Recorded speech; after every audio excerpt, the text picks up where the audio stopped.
Bien choisir le titre de sa future publication scientifique, c'est primordial. Toutes les études le disent. Le titre permettra au lecteur de juger du contenu de votre article et de décider s'il le lit ou non. Alors ne le préparez pas seul en quelques minutes à peine avant de le soumettre, non. Consacrez-lui toute votre attention, car ce que vous voulez, c'est que votre papier soit lu et même cité. Dans cette vidéo, je vais vous partager mes conseils tirés de 20 ans d'expérience comme chercheur et éditeur et de l'écriture de 200 publications dans le domaine de l'écologie. Installez-vous bien, prenez de quoi écrire, c'est parti. Votre titre, il doit être informatif du contenu de votre article. Ouais. Merci Dr Obvious. Donc oubliez tous les titres mensongers, en anglais on parle d'overselling titles.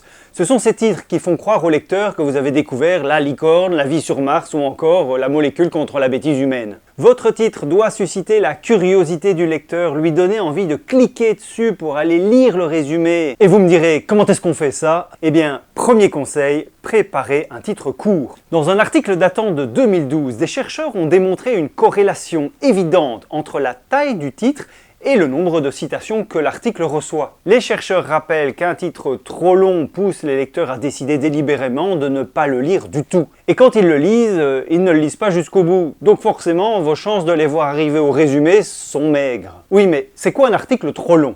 Eh bien, fixons-nous la limite de 16 mots. Si vous êtes au-delà, sans doute, votre titre est trop long. C'est une règle générale, bien sûr. Je veux bien entendre qu'il y a des exceptions où on doit absolument utiliser un titre de 20 mots, mais c'est probablement pas votre cas. Pour vous aider à rester sous la barre des 16 mots, je passe au conseil suivant.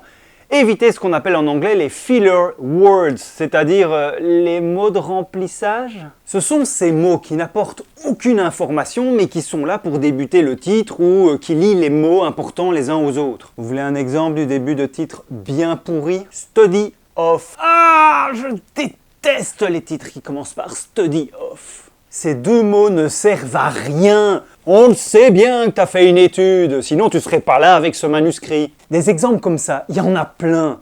Toi aussi tu connais le fameux effect of, a case of. Ok, mais ne faites pas non plus de titres trop courts. Exemple. C'est trop large et trop peu informatif sur votre étude. Quel cancer a été étudié? Quel type de biomarqueur par exemple? Non, le titre doit donner des éléments informatifs sur le contenu de votre article. Prenons un cas fictif, celui-ci. Ouais, ce titre est court, sans mot de remplissage, cependant il est trop peu informatif.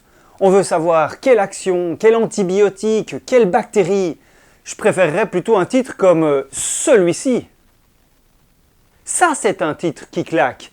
C'est mieux que Study of the action of some antibiotics. Study of. Allez, conseil suivant. Évitez de formuler votre titre sous la forme d'une question.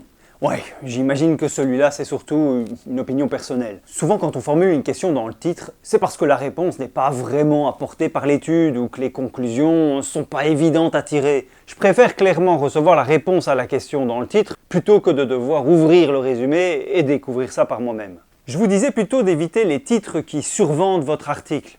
Dans cette même idée, évitez les titres qui commencent par « First Evidence ». D'abord parce qu'il vaut mieux rester humble, mais aussi parce que vous devez être absolument certain qu'aucun autre auteur avant vous n'a fait cette démonstration. Autre conseil, pas d'abréviation, pas d'acronyme dans le titre.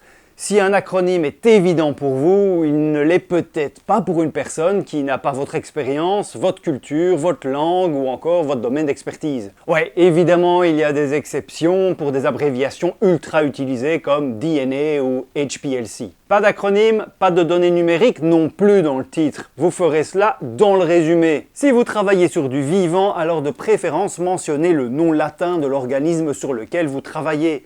Les noms communs sont à éviter car ils ne sont pas toujours les mêmes dans une langue, dans un pays ou un autre. Et évitez, comme j'ai pu le lire récemment, une longue liste d'adjectifs. Et en plus, celui-là, il commence par « the effect of ». Vous êtes exigeant, je le sais. Alors rien que pour vous, voilà quelques conseils plutôt de niveau expert à présent. Quand vous formuliez votre titre, essayez de vous demander quels mots-clés les lecteurs que vous visez sont susceptibles de rechercher dans leurs outils de recherche comme Google Scholar, Scopus ou Web of Science. Et privilégiez ces mots-clés pour être sûr d'apparaître sous leurs yeux. Tentez d'insérer une pointe d'originalité aussi dans votre titre. Alors une publication, ok, ça reste un travail sérieux, mais tout est bon pour que votre publication sorte du lot, soit lue et citée. D'ailleurs, à cette fin, vous pouvez faire des titres en deux parties. Une première, courte, destinée à attirer l'attention. La seconde, plus descriptive et fidèle au contenu de votre article. Tout le monde n'aime pas ça, mais moi j'adore et je l'assume. Je termine avec un dernier conseil. Si malgré tout ce qui précède dans cette vidéo, vous ne savez toujours pas par où commencer avec votre titre, alors tentez de résumer en une seule phrase le message le plus important de votre article. La principale découverte, le résultat le plus chouette, et formulez cela comme si vous étiez devant un collègue appartenant à un autre département que le vôtre. Si vous parvenez à faire cela, il est fort probable que vous ayez votre titre en main. J'espère que la vidéo vous a plu et si c'est le cas, partagez-la aux chercheurs qui pourraient en avoir besoin. Et dites-moi en commentaire si vous voulez plus de vidéos comme celle-ci et sur quelle partie de l'écriture d'un article. Ciao!